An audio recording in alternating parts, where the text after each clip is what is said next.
Welcome to the Alberta Legislature for Friday, June 22nd, 1990. I'm David Carter, Speaker of the House and MLA for Calgary-Egmont. Last night, the House sat until this morning, till 1:30 this morning, working on various bills.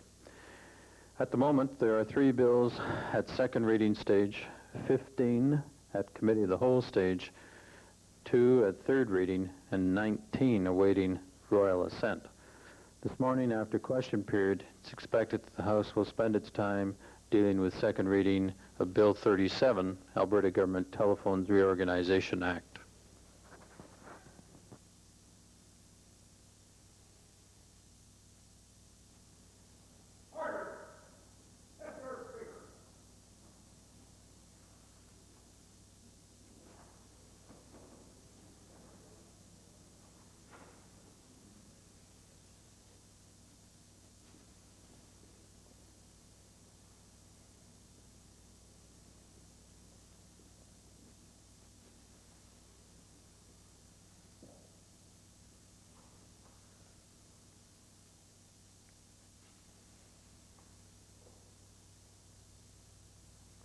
Morning again. Let us pray. O Lord, grant us a daily awareness of the precious gift of life which you have given us. As members of this Legislative Assembly, we dedicate our lives anew to the service of our province and our country. Amen.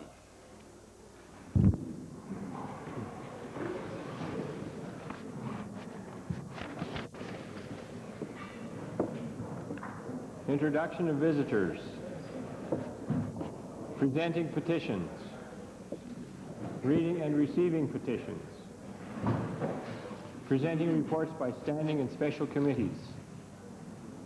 Notices of motions. Introduction of bills. Member for Edmonton-Avonmore. Mr. Speaker, I beg leave to introduce Bill 232, an act to amend certain statutes on maintenance. This would strengthen the Maintenance Enforcement Act and remove the discretionary powers of the Director of Maintenance Enforcement and deal with the problem of arrears being forgiven, among other things. The Honourable Member for Edmonton-Avonmore has moved first reading of Bill 232, an act to amend certain statutes on maintenance. Those in favor of first reading, please say aye. Opposed, please say no. Carried. Bill number 232, an act to amend certain statutes on maintenance, introduced by the Honourable Member Ms. Lang, is now read a first time. Tabling returns and reports. Minister of Agriculture. Mr. Speaker, I'm tabling this morning the required numbers of the 1988-89 annual report of the Alberta Agricultural Products Marketing Council.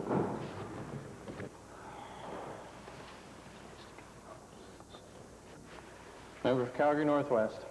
Thank you, Mr. Speaker. I wish to table with the House 4 copies of a letter and a survey that was conducted by the Class T Alberta Outfitters, as well as the results of the survey that was received by this mail-out. Okay.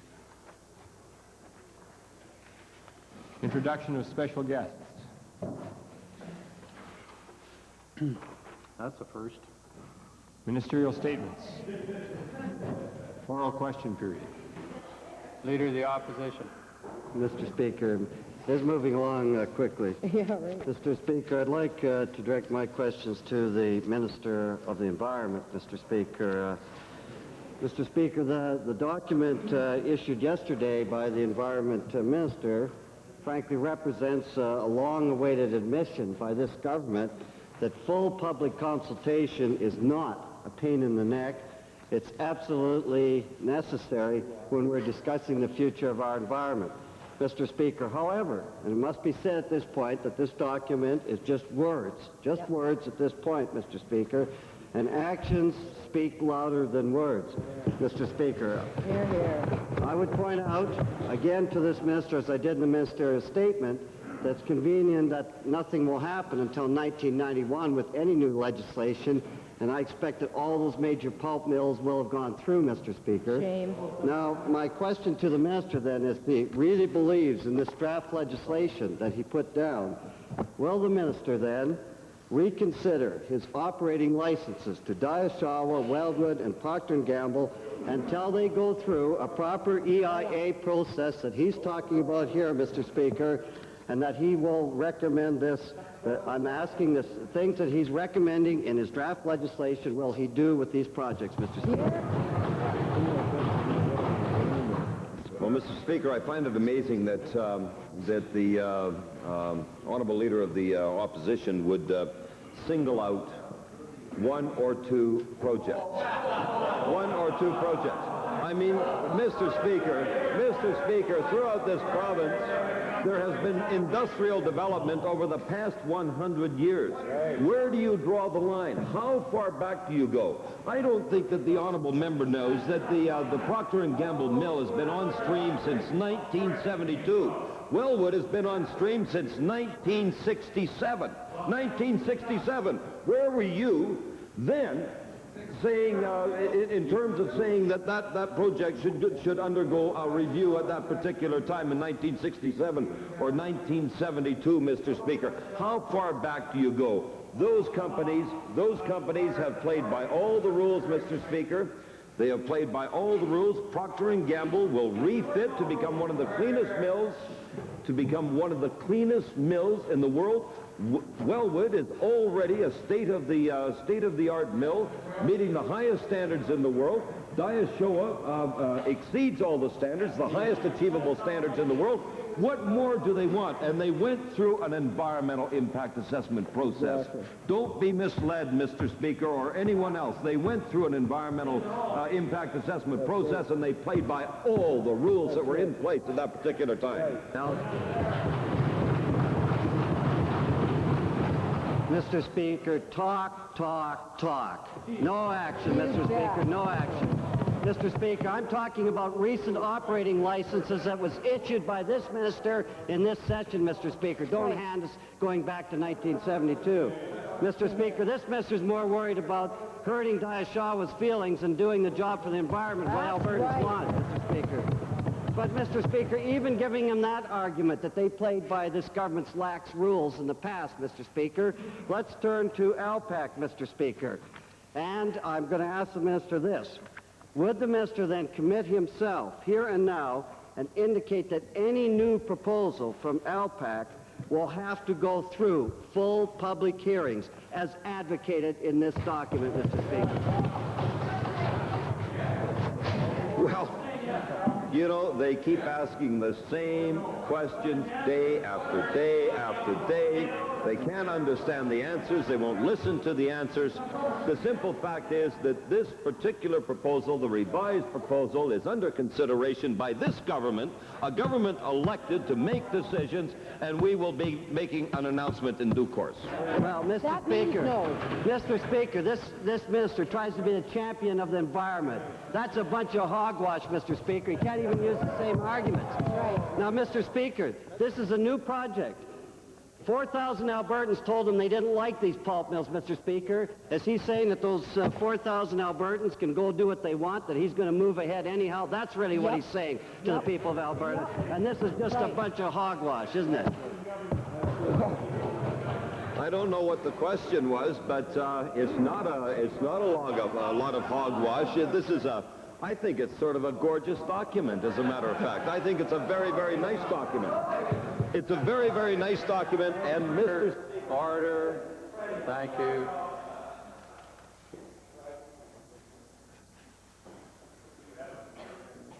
Friday morning towards the end of session, if some members are really keen to go out and wash their hogs, go do it. But Minister, please.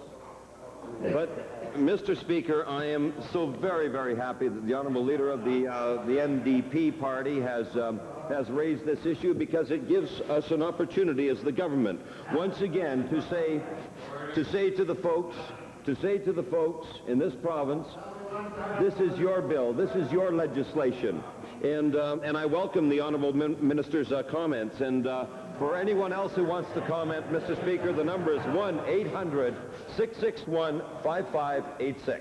Thank you. You'll answer it personally, probably. Worried about his pretty document than he is about the environment. You can see that, Mr. Speaker. I'd like to designate my second questions to the member from Edmonton Jasper Place. Thank you, Mr. Speaker. A government which moves closure on a bill to legalize the commercial slaughter of native elk species after only three sessions of debate involving a little bit more than 4 hours has lost its stomach for democratic debate. And I say government has no stomach for Parliament, has no right to govern this province. Hear, hear. You see, there's more to government than expense accounts travel. And I wonder if the government House Leader, if he would indicate after only 3 days and little more than 4 hours of second reading debate, if he would indicate what the government thinks it can hide from the public with the draconian step of invoking closure on second reading of Bill 31.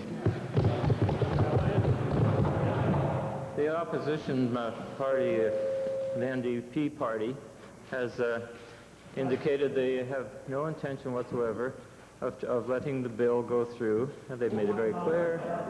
They've said so, and they've signaled their intention to obstruct in every way, and we're using the parliamentary procedure which is permitted, and there will be plenty of time for debate in the 3 remaining stages. 4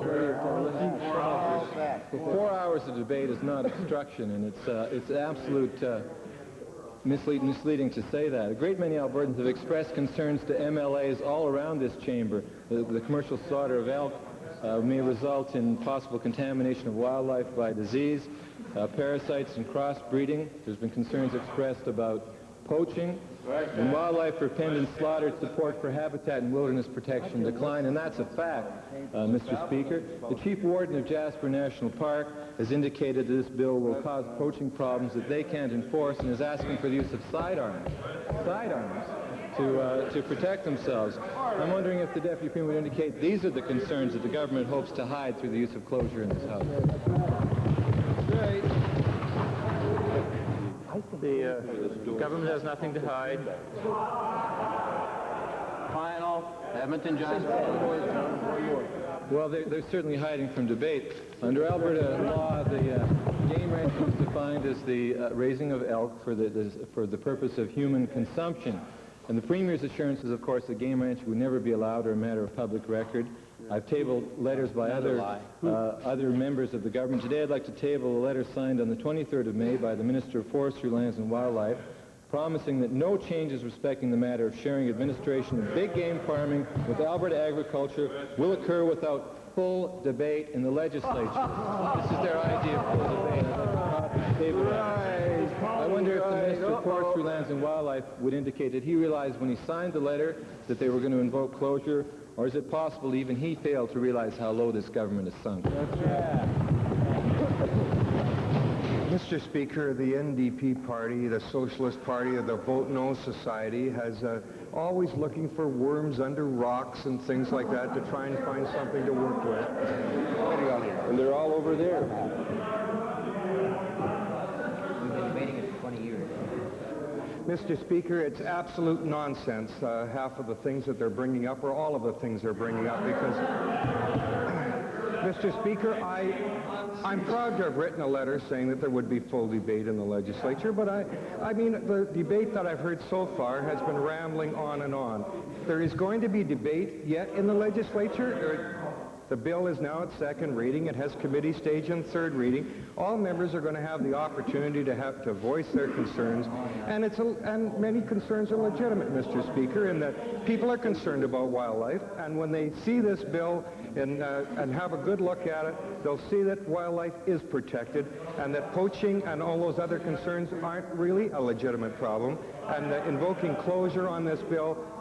Order, Honourable Minister. Some members are having great difficulty disassociating themselves from the fact that they were here just a few hours ago and they were busy rambling on at that stage. So let's just keep it down a little bit.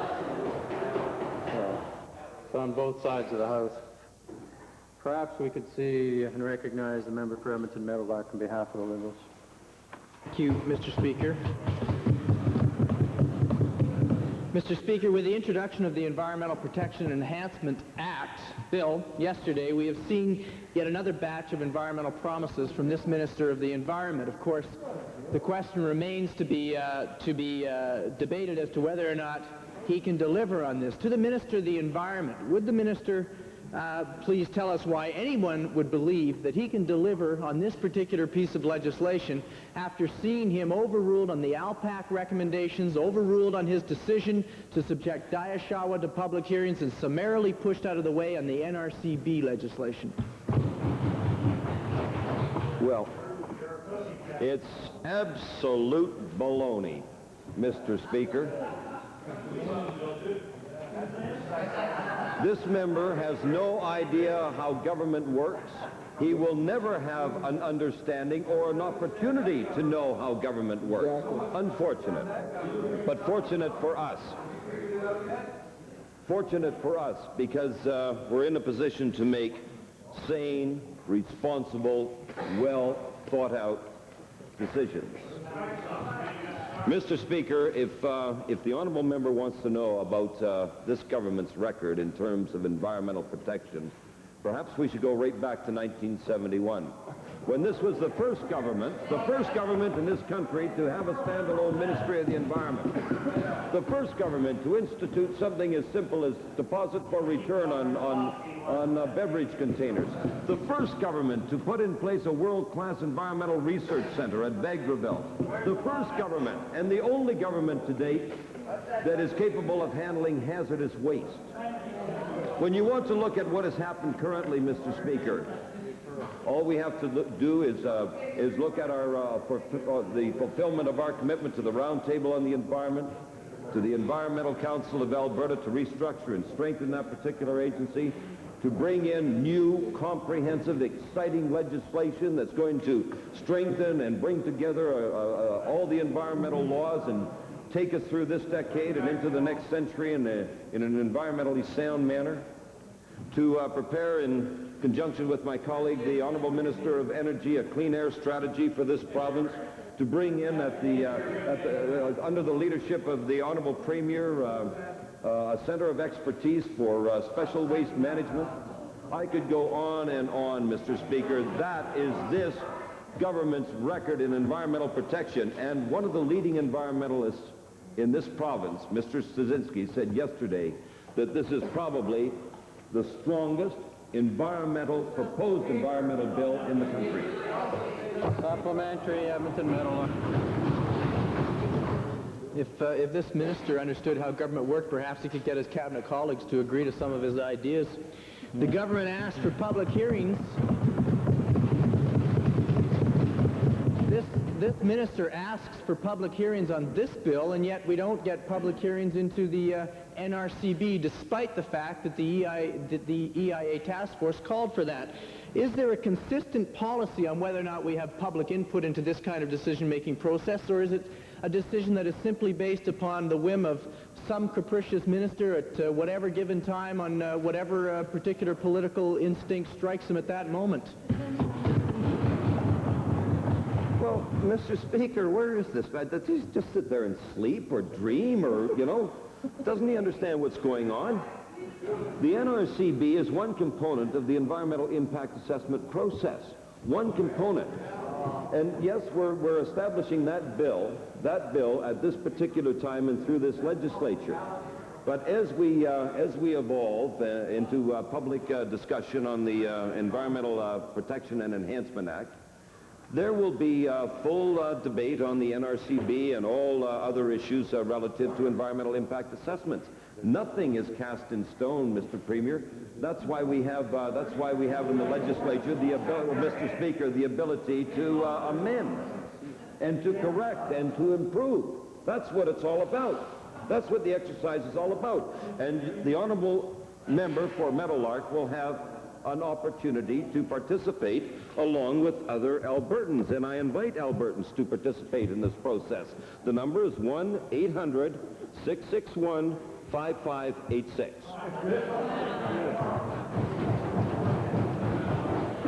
Mr. Speaker, we were led to believe that procurement policy to promote recycling was to be part of this new initiative.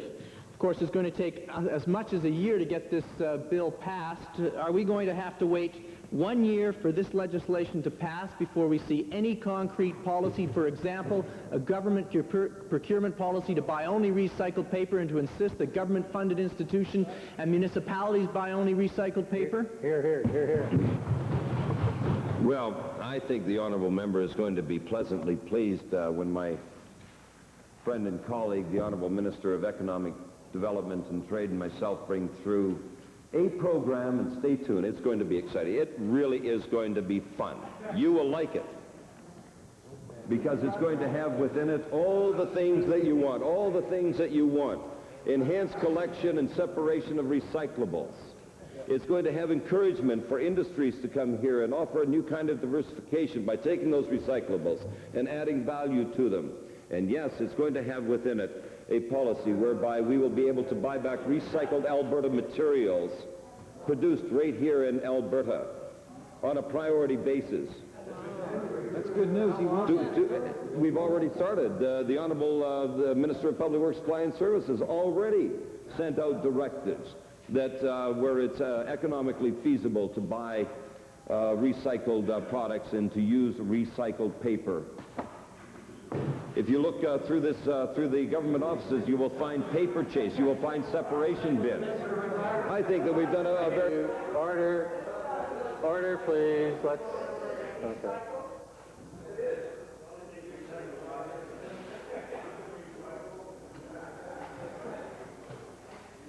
Grand Prairie. Thank you, Mr. Speaker. My question this morning is to the Premier.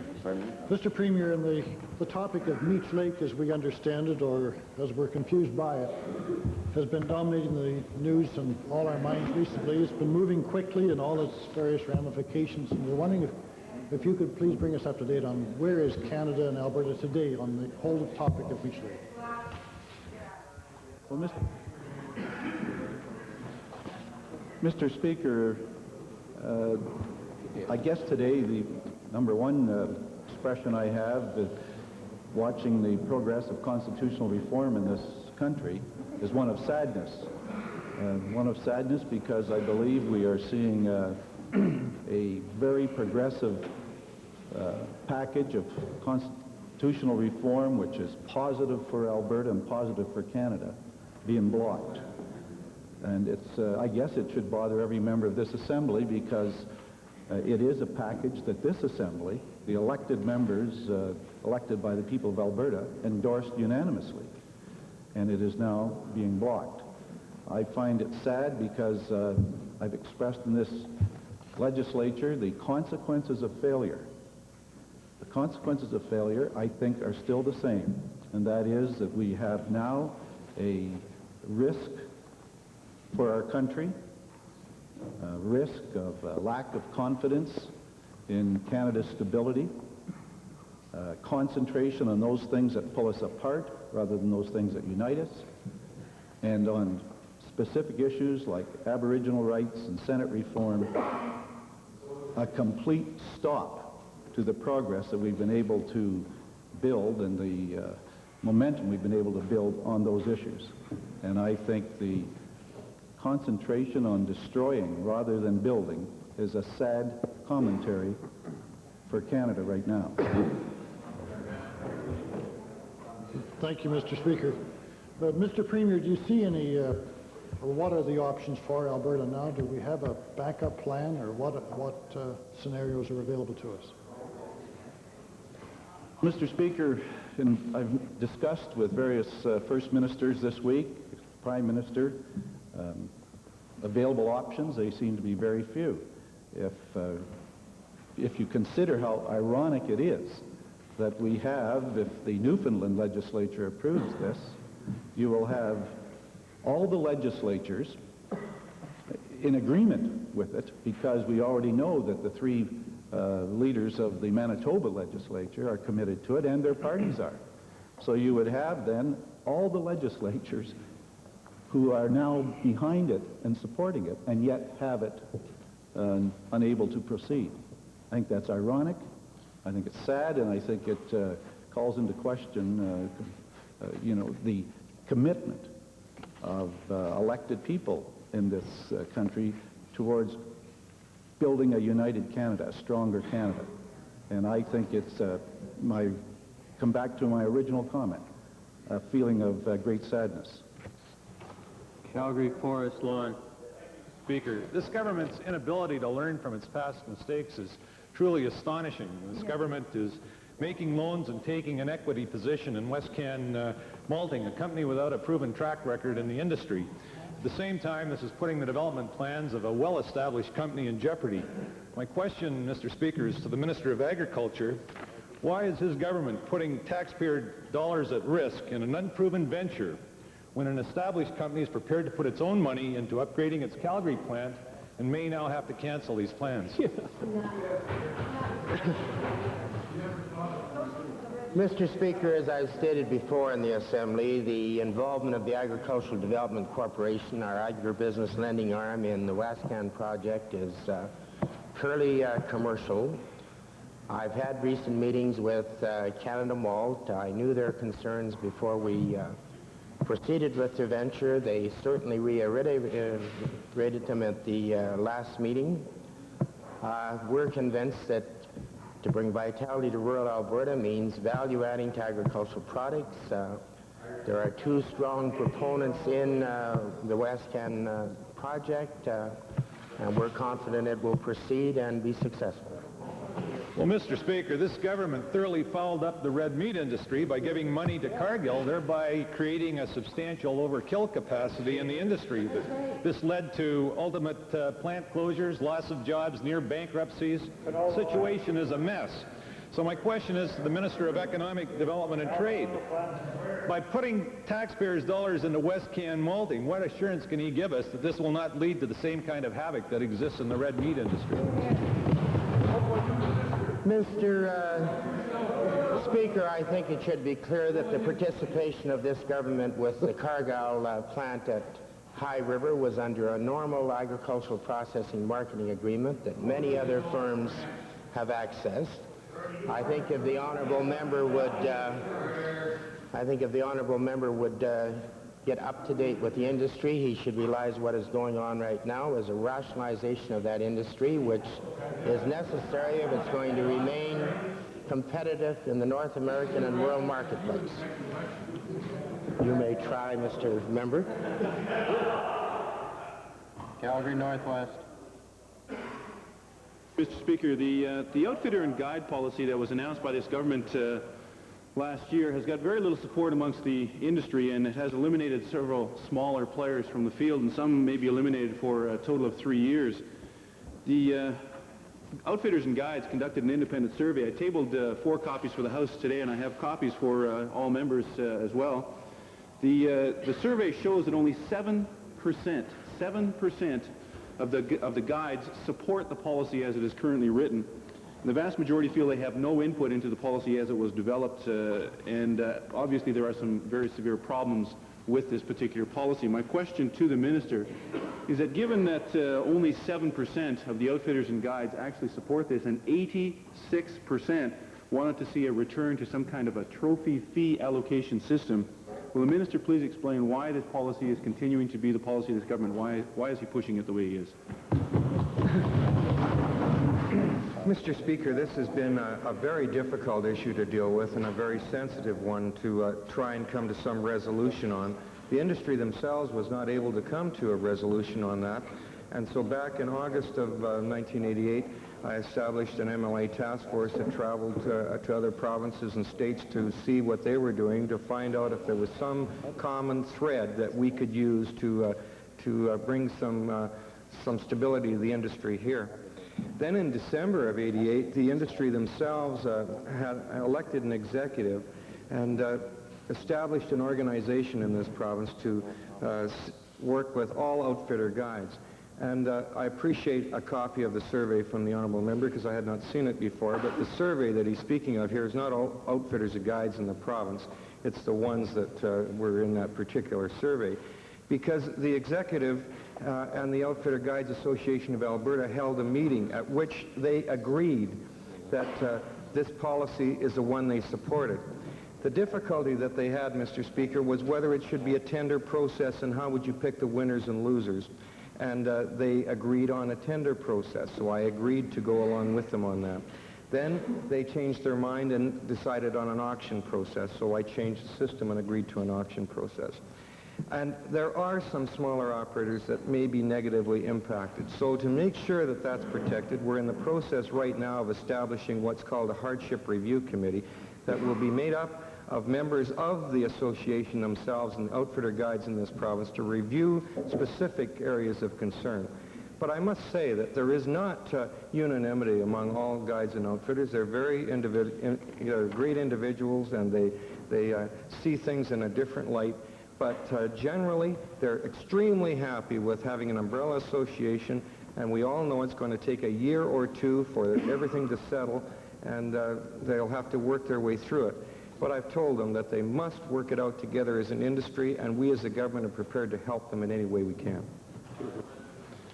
Thank you, Mr. Speaker. My information is that not all of the outfitters and guides really believe that the association truly represents them. So my supplementary question to the minister is this: considering the level of discontent which the survey exhibits, will the minister agree to have an open meeting with all, and I underscore and emphasize the word all, outfitters and guides to discuss a new policy that might be more agreeable to all of the outfitters and guides that are involved here? Mr. Speaker, this minister is always happy to meet with a wide variety of groups, and a number of those who are discontent with that have been in my office and met with either I or my staff. But to go back now, Mr. Speaker, after we've come to a policy and an agreement, I think it's up to those individuals now to work with their association, which is a good, strong association, is going through its growing pains. I recognize that fact. But they should work together and speak with one unified voice. They can't run off and have 2 or 3 associations. They had 7 before, and they couldn't come to any agreement on anything. Now they have one. They have an opportunity to work together. It's flexible enough to work with all of them. But there's going to be growing pains for the first couple of years. But as always, I'm happy to meet with anyone. Ms. Vail. Thank you, Mr. Speaker. It's less than 2 days until the Meech Lake Court deadline for ratification. And every member of this assembly realizes the importance of this agreement for Albertan as well as Canada.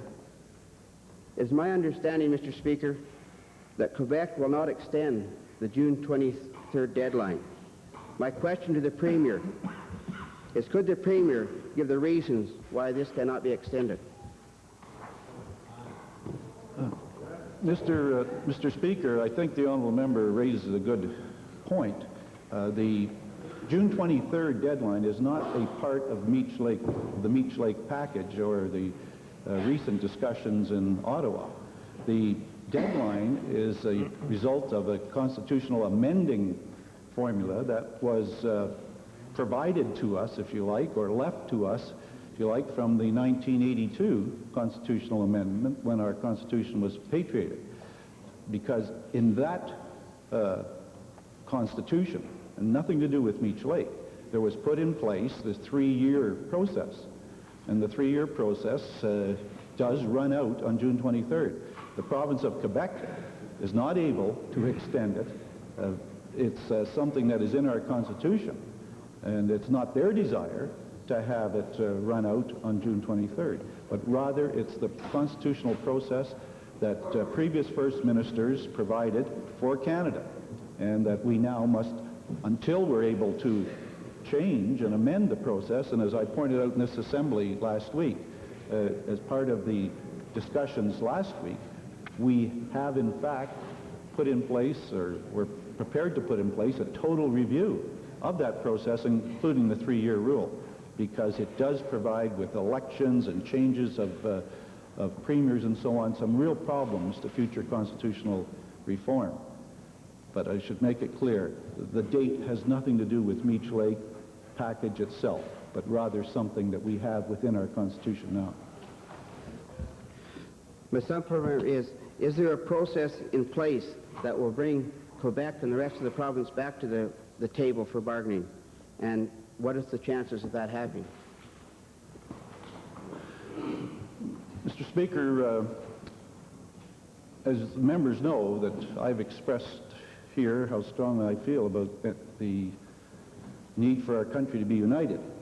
And I would assure all members and all Albertans that in the future, I and my government will want to be able to say, and therefore we would look at everything, will want to be able to say that we did everything we could for our country. And I will want my sons and my family to think that. But I have now been in these constitutional discussions, and while other members haven't been in them as I have, I can give my view. But it is the view of a person who has been in many of these long meetings. And that is this, that Quebec came to the discussions in 1980 and 81 and were rejected, and some felt humiliated. They then came in 87 and obtained an agreement, which, as members know, is now seems to be blocked in 1990. Having made those two efforts, I do not believe, and it's my view, that there will be a third attempt, not within the lifetime of the first ministers that I've been had the honor to deal with. Edmonton Avonmore. Thank you, Mr. Speaker. My questions are to the minister responsible for maintenance enforcement program. Mr. Speaker, only 32.5% of orders registered with the maintenance enforcement program as of June 30th, 1989 were current and fully paid up. The program has the greatest difficulty enforcing orders where the debtor is self-employed or has disappeared, and my office continues to receive complaints from mothers who have themselves taken on the task of locating the debtor and or his assets due to the inaction and or the powerlessness of the program in these instances. My question to the Attorney General, will he agree to use private investigators to trace errant debtors and their assets in extreme cases and on a random basis, keeping in mind that the cost of such a measure would be more than offset by the collected funds? Mr. Speaker, I know and recognize the frustration that some of the spouses under the maintenance enforcement program experience. The comment, though, or the phrase that you can't get blood out of a stone prevails in many instances. There just aren't assets to obtain. There's also a situation where people are very crafty and know how to use the system and avoid pursuit. We enhance the manpower in the maintenance enforcement program substantially to try and overcome this, and I do hear the representations that the honourable member for Avonmore is making, and will certainly undertake to work with in any way that we can to pursue people who are trying to avoid their commitments and the system. Well, Mr. Speaker, the statement that you can't get blood from a stone is a rationalization for the failure of this program, because research indicates very clearly that debtors that do not pay do so because they will not because they cannot. Women who register with the maintenance enforcement program are required by the Act to forego any other enforcement remedies that they may have in law and other legislation. Will the Attorney General now remove the Director's discretion to not enforce a maintenance order registered with the program and require him to automatically take all necessary steps to enforce the order when the debtor defaults? Mr. Speaker, that's a bit of a frivolous argument. There is not a situation, and I would like to have evidence of any situation where there is not active pursuit in any instance. The provision, and the honourable member has raised this before, that there's this discretion. That discretion has never been used to avoid pursuing someone. And I would again be willing to take any evidence that that's the case and correct it, but I'm certain it's not that way. Edmonton Whitemud, followed by Calgary Glenmore. Thank you, Mr. Speaker. Over the last few weeks, I have questioned the lack of accountability of lottery funds, and rightfully so. It was only thorough research and reliable information that led to the disclosure of the infamous briefcase affair and the MLA trip to Japan. Mr. Speaker, it's my information that on Saturday, June the 16th, the minister responsible for lotteries held his annual constituency golf tournament and progressive conservative fundraiser at the Barhead Golf Club. The 110 participants were awarded various prizes, including approximately $5,000 worth of gifts from Alberta Lotteries, all with lottery logos and emblems, and other gifts donated by local businesses but solicited by government employees during normal government work hours. My question, Mr. Speaker, to the minister responsible for lotteries: how can the minister day after day rise in this House and state that lottery funds are properly allocated when even after the notorious briefcase affair, this minister continues to abuse his trust and uses lottery revenues for questionable purposes? Mr. Speaker, first of all, the question of the briefcases was announced in October of 1988 when the Community Facility Enhancement Program was announced. Second point, dealing with the trip taken by the member for Red Deer North. He was asked to go on behalf of the government to represent me at a supervisory conference. On the third point, Mr. Speaker, the statement and the allegation made by the member has lied to the Assembly, Mr. Speaker. And I know that when I stand in this place and make that charge, that's the most important charge that can be made in an Assembly. I know as well, Mr. Speaker, that there's a question of privilege involved. Not one item, not 1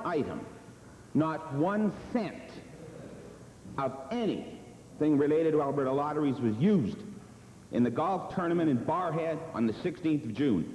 Now, Mr. Speaker, I know what the rules of this Assembly are. I'm accusing this member of lying in this Assembly now, Mr. Speaker, and I will insist on my right as a member of this Assembly to pursue that matter, Mr. Speaker. And this member will either retract that statement now, or I will take every step available to me as a member of this Assembly to make sure that he's eliminated from this Assembly under the basis of the law that we have within the rules.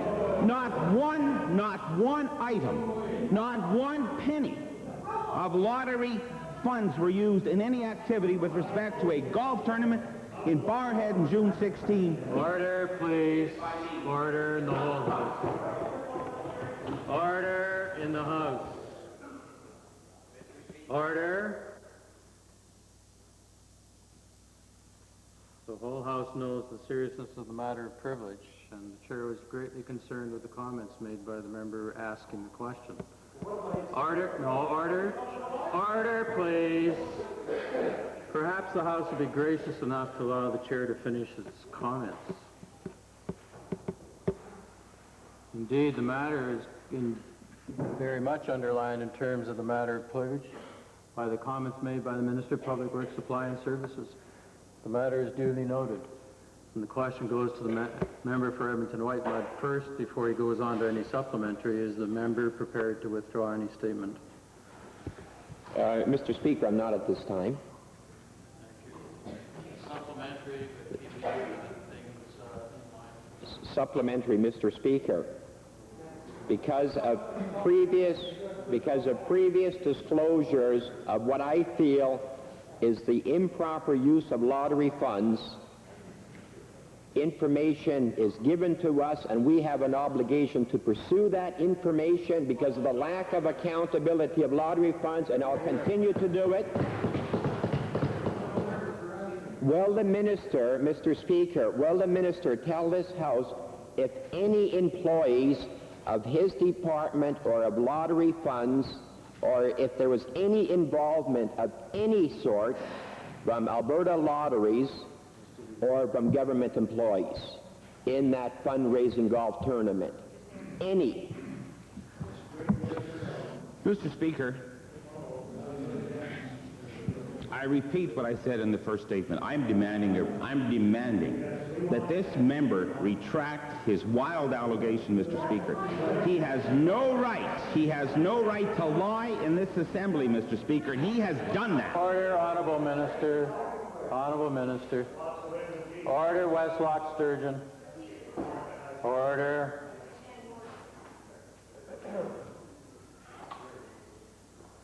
The minister has made his point. The minister has made certain comments that will also be dealt with when the matter of privilege comes before the House. Please, with regard to the question that has been asked, the answer only. Thank you. Calgary, Glenmore.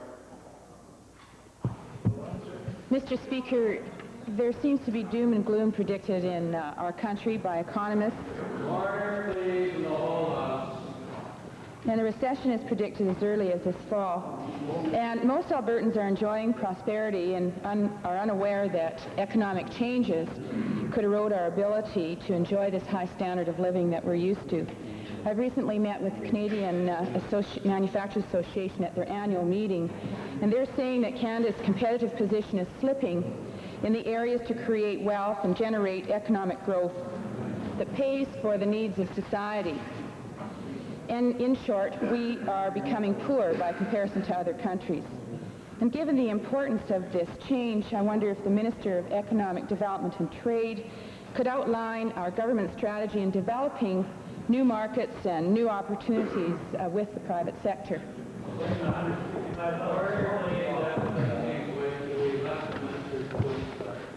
Mr. Speaker, I believe it's widely recognized, and I refer to a number of financial institutions throughout Canada that have indicated that Alberta is going to continue to lead economic growth within Canada on a provincial basis, and that's partly due to our activity as it relates to exportation of the goods that are produced within our province. As the honourable member is probably aware, and all members in the Legislative Assembly are probably aware, we are active with private sector companies in some 140 countries throughout the world. We ourselves have 5 international offices and access the federal international offices so that we can continue with our strong thrust as it relates to the exportation of goods that are produced within the province of Alberta, realizing the wealth and the jobs that it does create within our province. Mr. Speaker, governments must be competitive in creating a policy, an environment that encourages the higher levels of performance. What is our government doing in this area, especially with regards to exports? Mr. Speaker, we're involved in trade missions, trade shows, and trade seminars, and we do so in conjunction with the federal government as it relates to the exportation of the goods that are produced, and we've met with a considerable amount of success. If one examines the dollar amounts that have been exported from our province over the last number of years, in 1987 we exported some $13 billion worth of goods, in 88 $14 billion, and in 89 $15 billion worth of goods. In addition to that, Mr. Speaker, the amount of companies within our province that do export goods has increased dramatically, whereby we had some 900 exporting companies in 1987, and that has increased to some 2,000 companies presently. Mr. Speaker, our efforts are paying off, thanks also to individual members, such as the member who asked the question, as she is going to participate in a trade mission that is presently going to Russia. Edmonton Highlands. Mr. Speaker, as most people, at least those who live in Edmonton, know, the core of the inner city is characterized by poverty and often by desperate alienation, some of which is because many of the residents there are people who were victims of the government's deinstitutionalization program. That was the program that took people out of mental health institutions and basically dumped them in the Boyle Street area. Now, some of these people go to near banks because there is no real bank in the area. And as a result, they're on fixed incomes. They lose a high percentage of their check to the commission, and often they get ripped off right on the street, Mr. Speaker, and sometimes even by their landlords. My question is to the provincial treasurer, and it is this. I know that he will say he doesn't exercise any power over the Treasury branches, but under the circumstances of no financial institution being located in the inner city, despite pleas to the private institutions, would he use his weight and ask the Treasury branches to establish a branch in the inner city so that these people aren't getting rolled and ripped off?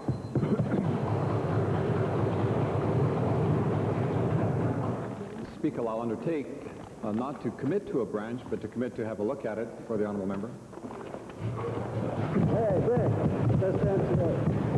Thank you, Mr. Speaker. I look forward to his response in the opening of a branch.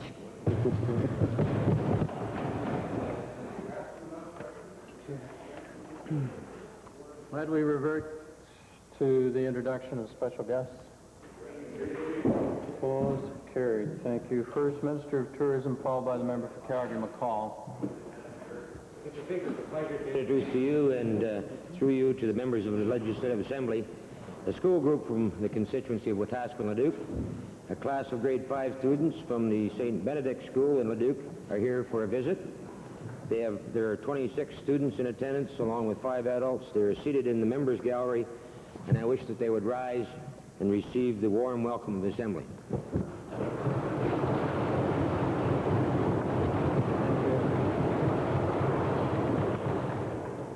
Calgary McCall. Thank you, Mr. Speaker. It is indeed a great pleasure today to be able to introduce 70-plus students and teachers, parents from one of the finest educational facilities and the finest staff of educators in the province, from a very excellent part of the city of Calgary, of course. Mr. Speaker, the students are here with the teachers Deborah Tingley, Dennis Gorman, Angela Rizzuti, and parents Tony Martins, Bob Ammonty, Sue Bartolito, Sheila Barton, and Bob Field. I would like to ask that they rise and receive the cordial welcome of this assembly.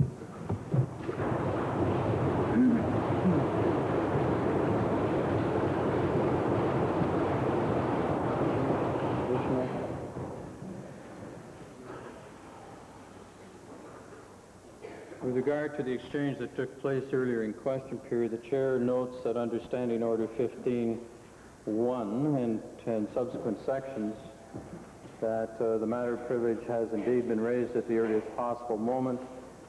The chair will await subsection 2 being conformed with by the Minister of Public Works, Supply and Services. And perforce, the matter will be at least initially dealt with on Monday.